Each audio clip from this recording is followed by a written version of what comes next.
Hello guys, जय भारत। पिछले lecture में हमने बात की थी सिंपल टाइट्रेशन के बारे में। आई होप कि वो आपको अच्छे से समझ में आया होगा। आज हम बात करने वाले हैं हमारा second titration, that is back titration.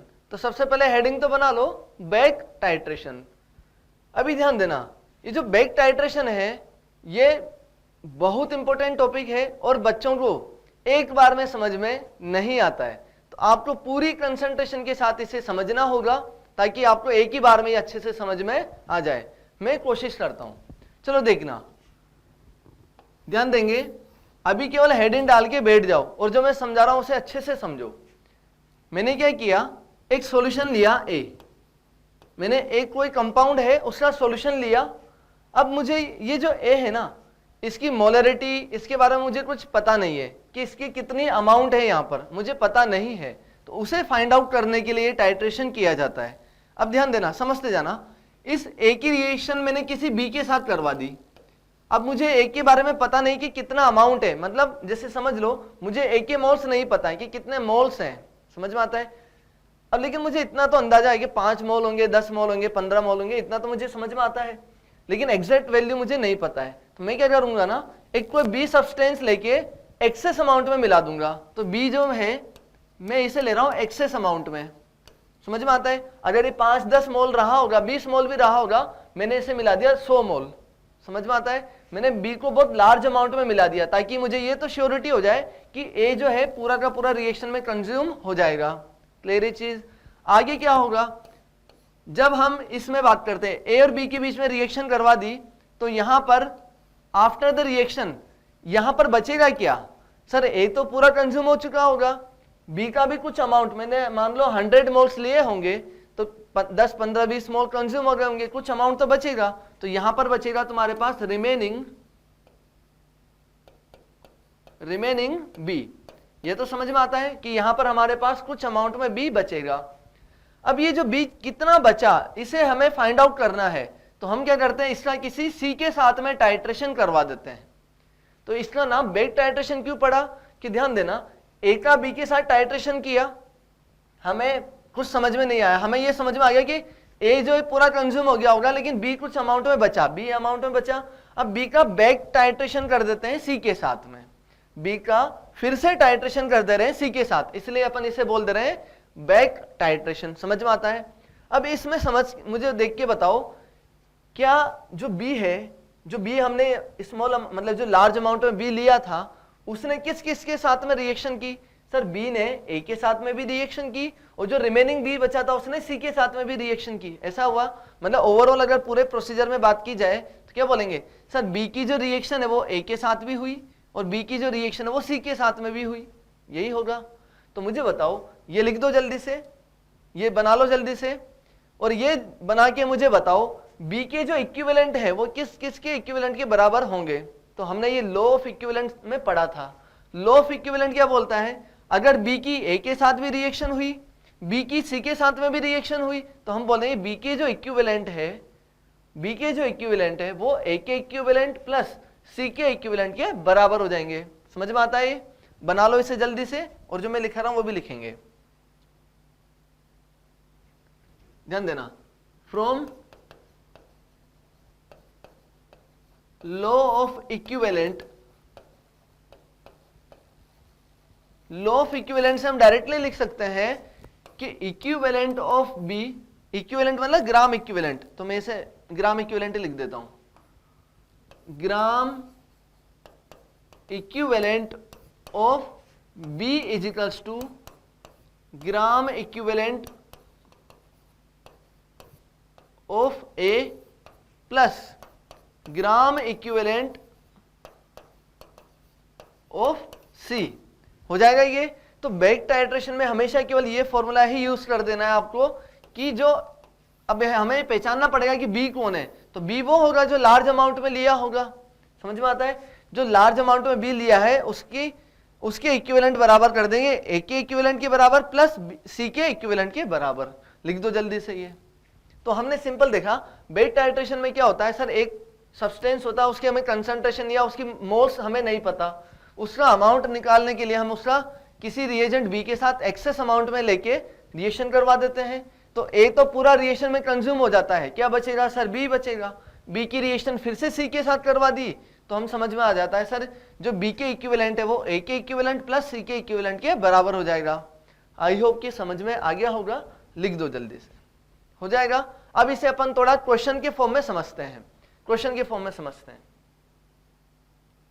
देखना क्वेश्चन, वीडियो पॉज करके जल्दी से क्वेश्चन लिख दो सभी, समझते हैं।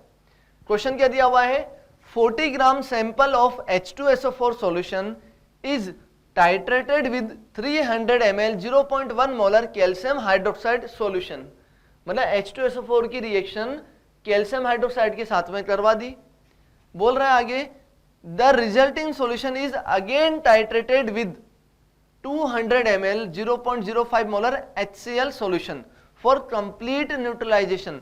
अभी ध्यान से समझना क्या हो रहा है कि हमने H2SO4 की रिएक्शन पहले करवा दी कैल्शियम हाइड्रोक्साइड के साथ, फिर कैल्शियम हाइड्रोक्साइड के साथ जब H2SO4 की रिएक्शन हुई तो बाद में हमने क्या किया, जो रिजल्टिंग सॉल्यूशन बचा, रिजल्टिंग सॉल्यूशन में क्या बचा होगा, देखने लैंग्वेज से समझ में आ रहा है कि आगे हम फिर से क्या ले रहे हैं, HCl ले रहे हैं। मतलब इन दोनों की रिएक्शन हुई होगी तो H2SO4 तो कंज्यूम हो गया होगा, क्या बचा होगा, कैल्शियम हाइड्रोक्साइड बेस बचा, उसकी बाद में रिएक्शन करवा दी वापस एसिड के साथ। फिर क्या बोलेंगे, इस एसिड के साथ इस बेस की रिएक्शन हो चुकी है, कंप्लीट न्यूट्रलाइजेशन हो गया। बोल रहा है कि find percentage purity of H2SO4 solution. ये जो H2SO4 हमने 40 ग्राम लिया था ना, ये पूरा प्योर नहीं था। ये जो 40 ग्राम आपने सैंपल लिया था इसका कुछ अमाउंट जो है प्योर था, कुछ अमाउंट इम्प्योर था। तो हमें नहीं पता, हम तो x मान के चलेंगे कि रिएक्शन में जो H2SO4 ने पार्टिसिपेट किया होगा वो x ग्राम है, हम ये लेके चलेंगे। तो ध्यान देना, कैल्शियम हाइड्रोक्साइड ने किस किस के साथ रिएक्शन करी, सर इसने H2SO4 के साथ भी रिएक्शन करी, कैल्शियम हाइड्रोक्साइड ने HCl के साथ में भी रिएक्शन कर दी, यही होगा। तो मैं डायरेक्टली बैक टाइट्रेशन वाला हमारा जो कॉन्सेप्ट था, इस वाले कॉन्सेप्ट से डायरेक्टली क्या बोल पाऊंगा कि कैल्शियम हाइड्रोक्साइड के जो इक्विवेलेंट है वो इक्विवेलेंट बराबर हो जाएंगे H2SO4 के इक्विवेलेंट प्लस HCl के इक्विवेलेंट के बराबर। समझ में आता है ये? तो मैं डायरेक्टली, क्वेश्चन आपने लिख ही दिया होगा, समझते चलना। अब चलो समझाते हैं। सॉल्यूशन की मैं बात कर रहा हूं तो ध्यान देना, मैं डायरेक्टली यहां पर लिख सकता हूं इक्विवेलेंट मतलब ग्राम इक्विवेलेंट की मैं बात कर रहा हूं। Gram equivalent of calcium hydroxide is equals to gram equivalent of H2SO4 plus gram equivalent of HCl, यही दिया हुआ है। समझ में आता है? सर ये जो बेस है, बेस ने दोनों एसिड के साथ में रिएक्शन कर दी, यहां से हमारे पास प्योरिटी निकालनी है, हमें H2SO4 का जो मास रिएक्शन में पार्टिसिपेट किया ना वो निकालना है। तो ध्यान देना, जिसके लिए मुझे मोलरिटी वॉल्यूम दिया है तो इक्विवेलेंट क्या होता है, इक्विवेलेंट होता है या तो N1V1 या होता है मोल्स इनटू N फैक्टर, ये आपको पता होना चाहिए। तो ध्यान देना, मैं बात करता हूं यहां पर आगे कैल्शियम हाइड्रोक्साइड के लिए हमें उसने क्या दिया हुआ है, मोलरिटी 0.1 इनटू वॉल्यूम दिया हुआ है। तो ध्यान देना, मैं ऐसे लिख देता हूं, मोलरिटी 0.1 इनटू N फैक्टर कितना है इसका 2 इनटू वॉल्यूम कितना 300 ml। समझ में आता है? 300 ml। आगे बात करते हैं इक्विवेलेंट ऑफ H2SO4। सर ये तो हमें निकालना है, H2SO4 के इक्विवेलेंट हमें निकालने हैं। इक्विवेलेंट आ जाएगा तो मोल्स भी आ जाएंगे, मोल्स आ गया तो मास भी आ जाएगा। आगे बात करते हैं HCl के लिए, बात करते हैं HCl के लिए मैं बात करता हूं। इसके लिए मुझे क्या दिया हुआ है, सर इसने हमें दिया हुआ है 200 ml 0.05 मोलर HCl। तो ध्यान देना, मोलरिटी है 0.05, N फैक्टर HCl का 1 होता है क्योंकि एक H प्लस देगा, इनटू वॉल्यूम कितना है 200 ml इसका वॉल्यूम है। यहां तक समझ में आता है ये चीज? आगे देखो, ये सॉल्व करेंगे। सर हमने वॉल्यूम जो है ना ml में लिया है, अगर मैंने वॉल्यूम ml में लिया है तो मुझे इक्विवेलेंट नहीं मिलेंगे, क्या मिलेंगे, मिली इक्विवेलेंट मिलेंगे। तो मैं इसे मिली इक्विवेलेंट समझ के लिख रहा हूं। ये हमारे पास इक्विवेलेंट नहीं है, क्या है, मिली इक्विवेलेंट मिलेगा। क्यों? क्योंकि हमने वॉल्यूम जो है दोनों केस में इधर भी ml में लिया है। तो ध्यान देना कितना हो जाएगा, ये 60 हो जाएगा। ये एक पॉइंट से 0 गया, 30 इंटू 2 60 हो जाएगा। ये हो जाएगा मिली इक्विवेलेंट ऑफ H2SO4 प्लस, यहां से देखो कितना हो जाएगा, 2 जीरो से 2 ये 2 दशमलव गए, 5 दुआ 10 मिली इक्विवेलेंट हो जाएगा। तो यहां से सोल्व करने पर हमारे पास आ गया मिली equivalent of H2SO4 is equals to 50 milliequivalent. समझ में आता है? तो अगर मुझे बताओ मिली इक्विवेलेंट है, इक्विवेलेंट कैसे निकाल सकते हैं सर? इक्विवेलेंट हमारे पास आ जाएगा H2SO4 का 50 इंटू 10 की पावर -3। समझ में आता है? ये मिली इक्विवेलेंट को मैंने क्या लिख दिया, इक्विवेलेंट लिख दिया, तो 10 की पावर -3 से मल्टीप्लाई करना पड़ेगा। इक्विवेलेंट आ गए, मुझे बताओ इक्विवेलेंट क्या होता है sir? Moles into n factor. तो यहां से इक्विवेलेंट पता है तो मोल्स भी आपके पास आ जाएंगे, मोल्स ऑफ H2SO4 आ जाएंगे इक्विवेलेंट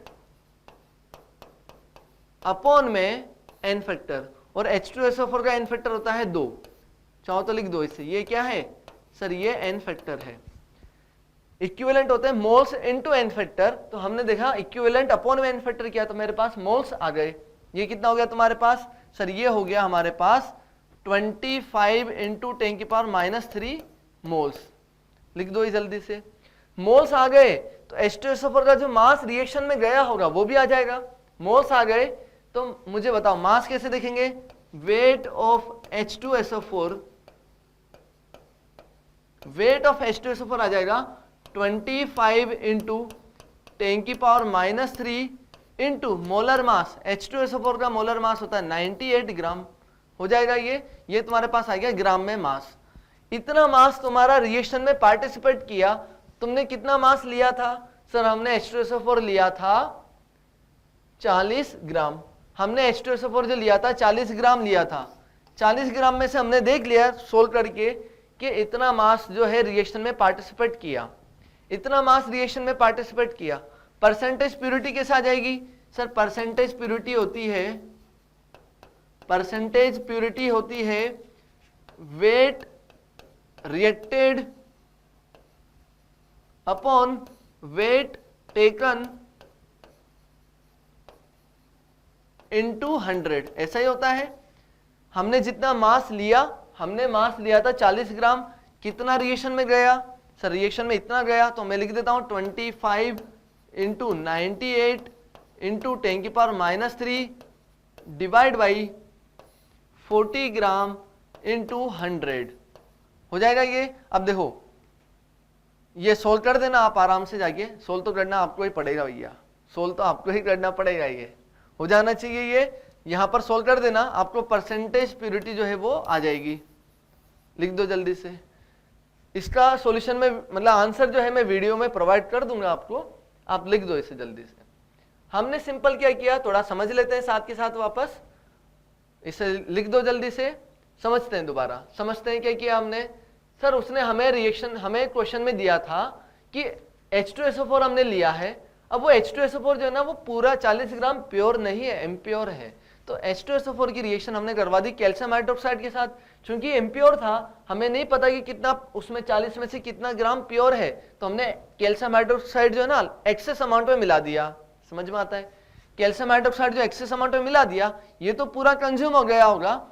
जो रिमेनिंग कैल्शियम हाइड्रोक्साइड बचा था, रिएक्शन के बाद में, उसको हमने HCl के साथ में फिर से रिएक्शन करवा दी। ऐसे किया, टाइट्रेशन किया हमने रिमेनिंग कैल्शियम हाइड्रोक्साइड का HCl के साथ में। HCl कितना कंज्यूम हुआ? इतना हो गया। तो मुझे समझ में आ गया कैल्शियम हाइड्रोक्साइड ने इसके साथ भी रिएक्शन की है, कैल्शियम हाइड्रोक्साइड ने इसके साथ में भी रिएक्शंस की है। तो मैं लिख दूंगा सीधा इक्विवेलेंट ऑफ कैल्शियम हाइड्रोक्साइड बराबर equivalent of H2SO4 plus equivalent of HCl। यहां से हमने सोल्व किया। चूंकि मैंने वॉल्यूम ml में लिया था इसलिए मुझे इक्विवेलेंट नहीं मिलेगा, क्या मिलेगा? मिली इक्विवेलेंट मिलेगा। निकाल दिया, 50 आ गया। इक्विवेलेंट होता है, हम जानते हैं इक्विवेलेंट बराबर क्या होता है? N1V1 भी बोल सकते हैं, या फिर अपन बोल सकते हैं मोल्स इंटू एन फैक्टर। ये मैंने आपको पहले बताया हुआ है और आपको याद भी होना चाहिए, इंपॉर्टेंट है। तो इक्विवेलेंट होते हैं मोल्स इंटू एन फैक्टर। चूंकि मेरे पास, ध्यान दो, इक्विवेलेंट था, इक्विवेलेंट मुझे ऑलरेडी पता है, तो एन फैक्टर से डिवाइड कर दूंगा तो मुझे क्या मिल जाएंगे? मोल्स मिल जाएंगे। इसलिए मैंने इक्विवेलेंट पता था, डिवाइड बाय 2 से किया तो मेरे पास आ गए मोल्स। अब चूंकि मोल्स आ गए तो मोलर मास से मल्टीप्लाई किया तो मास आ गया, mass reacted upon mass taken into 100 किया तो मेरे पास परसेंटेज प्योरिटी आ जाएगी। क्लियर चीज? आई होप कि क्वेश्चन आपको अच्छे से समझ में आया होगा। अभी भी दिक्कत है तो नेक्स्ट क्वेश्चन समझते हैं, आपको बहुत इजीली क्वेश्चन समझ में आ जाएगा, हो जाना चाहिए ये। आगे बढ़ते हैं, आगे देखते हैं। क्वेश्चन लिखेंगे पहले साथ के साथ में। क्वेश्चन क्या दिया हुआ, in Kjeldahl's method ammonia evolved from 0.5 gram organic compound was absorbed in 50 ml 0.5 molar H2SO4 solution. The residual acid, residual मतलब remaining acid required 60 ml 0.5 molar NaOH solution for complete neutralization. Find percentage of nitrogen in organic compound. Question लिख दिया। अब video, अब pen paper रख दो और समझते चलो। एक्चुअली जो जेल्डाल मेथड होता है ना, ये केवल नाम है, परेशान होना ही नहीं है। अगर जेल्डाल मेथड नहीं लिखा होता, सिंपल बोल देता कि अमोनिया इवोल्व्ड फ्रॉम इतने ग्राम ऑर्गेनिक कंपाउंड, तब भी परसेंटेज नाइट्रोजन वो पूछ सकता था। जेल्डाल मेथड क्या होता है ना, आप जब जीओसी पढ़ोगे तो एनसीईआरटी में जीओसी में आगे जो ऑर्गेनिक कंपाउंड्स होते हैं उसमें percentage nitrogen, percentage sulphur, percentage phosphorus, इस तरह के परसेंटेज निकालने के अलग अलग फॉर्मूलेज बता रखे हैं। हमें फॉर्मूले याद नहीं करने हैं, हमें कॉन्सेप्ट से चीजों को सोल्व करते चलना है। तो जेल्डाल का एक बड़ा सा फॉर्मूला उन्होंने डिराइव करके बताया हुआ है, वो फॉर्मूला मैं यूज नहीं करूंगा, आपको इक्विवेलेंट मेथड से ही क्वेश्चन सोल्व करवा देंगे। समझ में आता है? जेल्डाल मेथड में क्या होता है, जो ऑर्गेनिक कंपाउंड होता है उसमें नाइट्रोजन प्रेजेंट होती है, नाइट्रोजन का परसेंटेज फाइंड आउट करने के लिए ही जेल्डाल मेथड यूज किया जाता है। समझ में आता है? अब जेल्डाल मेथड में क्या होता है, जो ऑर्गेनिक कंपाउंड होता है उस ऑर्गेनिक कंपाउंड की जितनी भी नाइट्रोजन उसमें प्रेजेंट है, सारी की सारी नाइट्रोजन एक प्रोसीजर की सहायता से अमोनिया में कन्वर्ट कर देते हैं। तो ऑर्गेनिक कंपाउंड से जितना भी नाइट्रोजन होगा वो सारी किस में कन्वर्ट हो गई, अमोनिया में। तो ध्यान देना, 0.5 ग्राम ऑर्गेनिक कंपाउंड से अमोनिया इवॉल्व हुई। अब हमें नहीं पता है कि कितनी अमोनिया इवॉल्व हो रही है, पता है क्या? अगर पता होता तो आंसर नहीं सीधा आ जाता, है ना। हमें नहीं पता है कि अमोनिया कितनी इवॉल्व हो रही है, तो ठीक है, हमें ये तो पता है अमोनिया बेस है। क्या है? अमोनिया बेस है। तो उस बेस की रिएक्शन मैंने किसके साथ करवा दी, एक्सेस अमाउंट ऑफ एसिड के साथ करवा दी। तो जो अमोनिया इवॉल्व हो रही थी ऑर्गेनिक कंपाउंड से, उसको मैंने क्या कर दिया, H2SO4 के साथ में रिएक्शन करवा दी। अब क्या है, अमोनिया मान लो 2-4 मोल रिलीज हो रही होगी, मैंने लार्ज अमाउंट में लेके, मतलब अमोनिया जो है 0.1-0.2 मोल रिलीज हो रही होगी, मैंने लार्ज अमाउंट में H2SO4 लेके रिएक्शन करवा दी। तो क्या होगा, अमोनिया तो कंज्यूम हो गई पूरी, बचा क्या होगा सर, बचा होगा H2SO4। समझ में आता है ये? अब जो रिमेनिंग H2SO4 है ना, उसकी फर्दर रिएक्शन मैंने किसके साथ करवा दी, NaOH के साथ करवा दी। देखो ये रहा NaOH। समझ में आता है? अब मुझे बताओ, ध्यान से देख के बताओ, अगर ये अमोनिया, H2SO4 और NaOH इन तीनों के लिए मैं इक्विवेलेंट कॉन्सेप्ट लगाऊं तो क्या बोलूंगा, सर H2SO4 ने अमोनिया के साथ भी रिएक्शन करी, H2SO4 ने NaOH के साथ में भी रिएक्शन कर दी। समझ में आती है चीज? तो मैं क्या बोल दूंगा, H2SO4 के इक्विवेलेंट बराबर अमोनिया के इक्विवेलेंट प्लस NaOH के इक्विवेलेंट। समझ में आता है? अगर मुझे H2SO4 इन दोनों के इक्विवेलेंट दे रखे हैं तो अमोनिया के भी आ ही जाएंगे। अगर अमोनिया का इक्विवेलेंट आ गया तो अमोनिया के मोल्स आ जाएंगे, अमोनिया के मोल्स आ गए तो नाइट्रोजन का मास भी आ जाएगा। इसे क्वेश्चन लिख दिया आपने, सोल्व करते हैं, साथ में मिलकर सोल्व करते हैं, लिखते चलो साथ के साथ, समझ में भी आ जाएगा। हम सबसे पहले लिखेंगे कि equivalent of H2SO4 is equals to equivalent of ammonia plus equivalent of NaOH। यही होगा, ये तो समझ में आता है हमें। H2SO4 के इक्विवेलेंट जो है अमोनिया के इक्विवेलेंट प्लस NaOH के इक्विवेलेंट के बराबर हो जाएंगे। हमें H2SO4 कितना दिया हुआ है सर, हमें दिया हुआ है 0.5 मोलर, यही दिया है, इंटू एन फैक्टर 2 होता है H2SO4 का, molarity into n factor, normality हो गई। वॉल्यूम देख लो, वॉल्यूम कितना दिया, 50 ml। मैं ml में ले रहा हूं अभी, क्योंकि मुझे पता है इसका भी वॉल्यूम ml में दिया होगा, ये भी ml में है, तो मिली इक्विवेलेंट मिल जाएंगे, वो ज्यादा इजीली क्वेश्चन सोल्व हो जाएगा। मैं यहां लिख देता हूं मिली इक्विवेलेंट। अभी ध्यान दो, मिली इक्विवेलेंट ऑफ अमोनिया प्लस, इसके लिए बात करते हैं NaOH के लिए। NaOH हमें दिया हुआ है 60 ml 0.5 मोलर, तो 0.5 मोलर NaOH का n फैक्टर 1 होता है, ये हो जाएगा 60 ml। n फैक्टर तो समझ में आता होगा ना, जो एसिड है वो कितना H प्लस दे रहा है वो उसका n फैक्टर हो जाएगा, जो बेस है कितना OH माइनस दे रहा है वो उसका n फैक्टर हो जाएगा। आगे देखते हैं, सोल्व करते हैं इसे। सोल्व करने पर हमने देखा ये आ गया 5 2 10 मतलब 50 आ गया, तो 50 मिली इक्विवेलेंट। ये आ गया तुम्हारे पास मिली इक्विवेलेंट ऑफ अमोनिया, प्लस इधर देखते हैं कितना हो गया 6 पंजे 30 मिली इक्विवेलेंट, यही हो गया। आगे देखते हैं sir, milli equivalent of ammonia जो हमारे पास आया है वो आया है 20, समझ में आता है, मिली इक्विवेलेंट आ गया 20, तो इक्विवेलेंट कितना आ जाएगा, इक्विवेलेंट हमारे पास आ जाएगा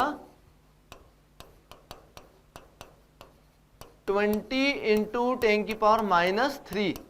समझ में आता है यहां तक। हमारे पास इक्विवेलेंट आ गया, इक्विवेलेंट आ गया तो मोल्स भी आ ही जाएंगे। मुझे बताओ मोल्स बताओ सर, मोल्स ऑफ अमोनिया होता है, मोल्स ऑफ अमोनिया होता है 20 इंटू 10 की power -3 equivalent divide by n factor. Ammonia का n फैक्टर बताओ सर, अमोनिया जो लुईस बेस है ये कितना H प्लस एक्सेप्ट कर पाएगा, वही इसका n फैक्टर हो जाएगा। तो अमोनिया सर एक H प्लस एक्सेप्ट कर पाती है, इसका n फैक्टर हो जाएगा 1। तो ये तुम्हारे पास आ गया 20 इंटू 10 की पावर -3। समझ में आता है। अब जितने मोल दो, समझो अमोनिया का जितना मोल्स होगा ना उतने ही मोल्स किसके हो जाएंगे, नाइट्रोजन के। यही चीज इंपॉर्टेंट है यहाँ पर कि अमोनिया में ध्यान दो, अमोनिया की एक मॉलिक्यूल में एक नाइट्रोजन है, तो अगर मैंने 1 मोल अमोनिया ली होती तो नाइट्रोजन कितना मिलता, 1 मोल, हाइड्रोजन कितना मिलता, 3 मोल मिलता। तो मैं यहां से बात करता हूं, यहां से बात करता हूं moles of nitrogen, moles of nitrogen हो जाएगा 20 इंटू 10 की पावर -3। तो मोल्स आ गए नाइट्रोजन के, तो मास भी आ जाएगा।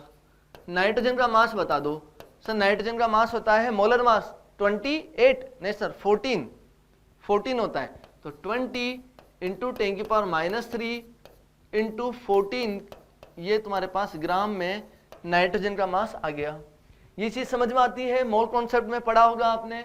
सर अमोनिया में नाइट्रोजन 1 मोल है, तो इस मॉलिक्यूल की बात करते हैं। अगर इस अमोनिया का मैंने 1 मोल लिया तो नाइट्रोजन 1 मोल मिलेगी, हाइड्रोजन 3 मोल मिलेगी, लेकिन मुझे केवल किसका मास चाहिए, नाइट्रोजन का मास चाहिए। परसेंटेज किसका चाहिए था मुझे बता दो सर, परसेंटेज मुझे चाहिए था नाइट्रोजन का। अगर नाइट्रोजन का परसेंटेज चाहिए था तो मुझे किसके मास लेना पड़ेगा, नाइट्रोजन का। और टोटल मास ऑर्गेनिक का कितना है 0.5 ग्राम, उसे भी देखते हैं। नाइट्रोजन का मास जो है हमारे पास आ गया, चूंकि moles into molar mass of nitrogen, ये तुम्हारे पास आ गया। कितना हो गए 14 2 28, 280 इंटू 10 की पावर -3 ग्राम, यही होगा। आगे देखते हैं, ये तो मास आ गया नाइट्रोजन का। परसेंटेज ऑफ नाइट्रोजन, चाहे परसेंटेज ऑफ नाइट्रोजन बोलो या परसेंटेज प्यूरिटी ऑफ नाइट्रोजन बोलो, बात एक ही है। वेट ऑफ नाइट्रोजन अपॉन में weight of organic compound into 100, यही होगा। परसेंटेज निकालना मुझे ऑर्गेनिक कंपाउंड में, तो क्या बोलूंगा, नाइट्रोजन का मास अपॉन में ऑर्गेनिक कंपाउंड का मास इनटू 100। तो देख लो कितना आ जाएगा ये सर, ये आ जाएगा 0. ये तो आ गया तुम्हारे पास 0. अच्छा 0 छोड़ो, इसको ऐसे लिख दो 280 इंटू 10 की पावर -3 अपॉन में 0.5 ग्राम लिया था इंटू 100, यही लिया था ना, 0.5 ही लिया होगा। ऑर्गेनिक कंपाउंड हमने 0.5 ग्राम लिया था, तो सोल्व कर दो इसे जल्दी से। परसेंटेज नाइट्रोजन बराबर वेट ऑफ नाइट्रोजन अपॉन में weight of organic compound into 100, यहां से सोल्व करेंगे आंसर आ जाएगा, आंसर आ जाएगा। मैं इसे, अच्छा इसे आगे सोल्व कर सकते हैं,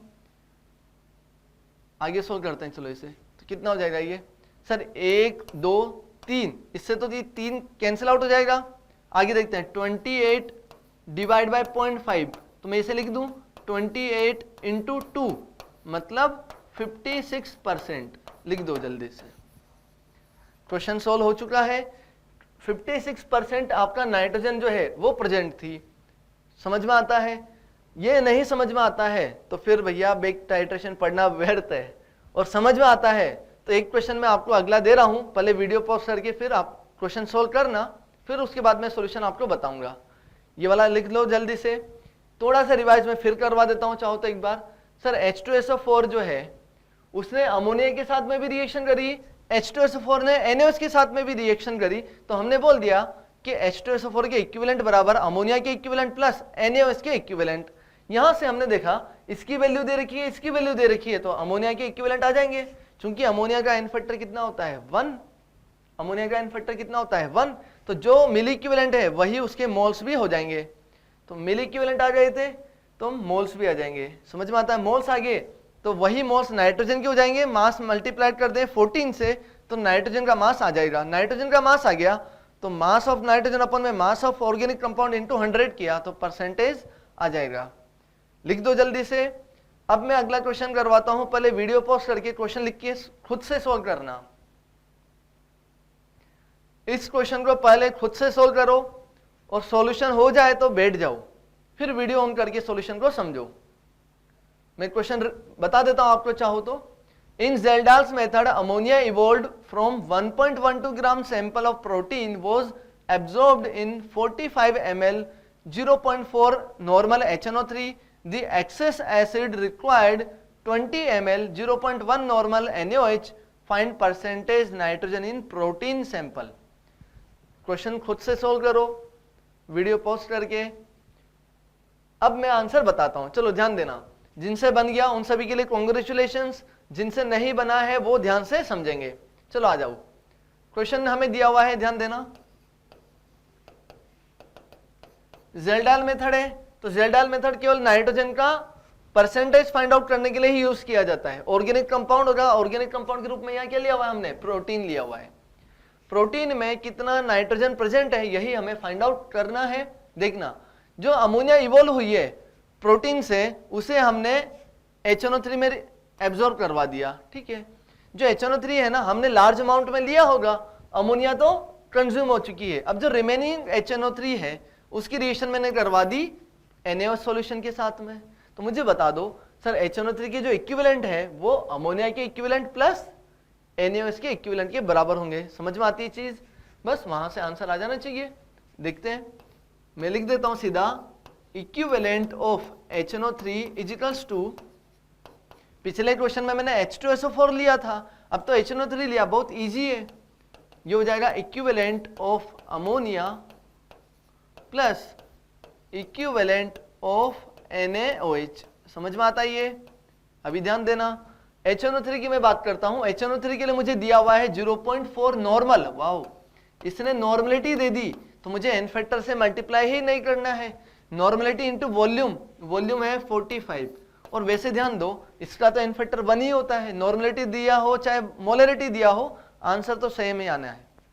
तो ध्यान देना, N1V1 से इक्विवेलेंट आ गए, इसके इक्विवेलेंट मुझे फाइंड आउट करने हैं। Equivalent of ammonia plus NaOH की मैं बात करता हूं। NaOH में देखना ध्यान से, 0.1 नॉर्मल दिया हुआ है, वॉल्यूम कितना दिया हुआ है 20। एन फैक्टर की जरूरत ही नहीं आ रही यहां तो, और दोनों केस में एन फैक्टर वैसे भी 1 ही है। आगे देखते हैं, ये कितना हो जाएगा सर? 5 चौक 20, 4 चौक 16 और 2 18, 18.0, मतलब ये मैं 18 लिख देता हूं इसे सीधा, हो जाएगा ये, सही है ना? 5 चौक 20, 4 चौक 16, 2 18, ठीक है। इक्विवेलेंट ऑफ अमोनिया मैं बात करता हूं। Equivalent of ammonia is equal plus, ये हो जाएगा तुम्हारे पास 2। तो यहां से अगर मैं बात करता हूं इक्विवेलेंट ऑफ अमोनिया, ये हो जाएगा टोटल 16 मिली इक्विवेलेंट। तो 16 मिली इक्विवेलेंट, मुझे बताओ 16 मिली इक्विवेलेंट है तो इक्विवेलेंट कितना आ जाएगा सर? इक्विवेलेंट ऑफ अमोनिया आ जाएगा हमारे पास 16 इंटू 10 की पावर -3। यहां तक दिक्कत तो नहीं है, समझ में आ रहा है ये?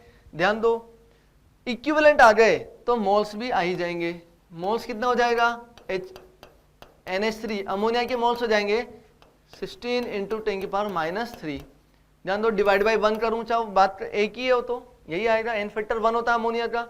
मोल्स आ गए तो मोल्स ऑफ नाइट्रोजन भी आ जाएंगे, मोल्स ऑफ नाइट्रोजन आ गए हमारे पास 16 इंटू 10⁻³ तो मास आ जाएगा, मास ऑफ नाइट्रोजन ये हो जाएगा 16 इंटू 10⁻³ मल्टीप्लाइड बाय 14 ग्राम हो जाएगा। ये 16 ये तो हो गया तुम्हारा पास मोल्स इंटू मोलर मास, तो आ गया mass of nitrogen.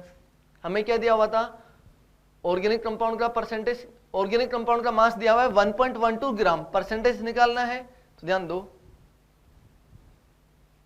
Percentage nitrogen हो जाएगा नाइट्रोजन का मास अपॉन में टोटल ऑर्गेनिक कंपाउंड का मास, देखना 16 into 14 into 10⁻³ divide by 1.12 gram into 100। इसे सोल्व करना, आपके पास आंसर आ जाएगा। मैं आंसर वीडियो में प्रोवाइड कर दूंगा, इतना सॉल्यूशन करने की जरूरत नहीं है। लिख दो जल्दी से, हो जाएगा सोल्व, ये लिख दो। तो हमने क्या किया, इस वाले क्वेश्चन में भी बहुत इजीली हमने समझ में आ गया कि सर HNO3 की जो रिएक्शन है वो अमोनिया के साथ भी हुई, HNO3 की रिएक्शन NaOH के साथ में भी हुई, तो इक्विवेलेंट ऑफ HNO3 हो जाएंगे equivalent of ammonia plus equivalent of NaOH। Clear चीज, आई होप कि आपको समझ में आ गया होगा। इसे लिख दो जल्दी से सॉल्यूशन को। इस तरीके से आज हमने बेक टाइट्रेशन को समझा, आई होप कि आपको अच्छे से समझ में आया होगा। इसका अच्छे से प्रैक्टिस करना, जो जेल्डाल मेथड है ना, इसके ऊपर आजकल मार्केट में क्वेश्चन आते हैं, मार्केट में मतलब तुम्हारे नीट और जेई में भी क्वेश्चंस आते हैं, तो अच्छे से प्रैक्टिस करके रहो, थोड़ा रिवीजन करो इसे। मिलते हैं नेक्स्ट लेक्चर में। जय भारत।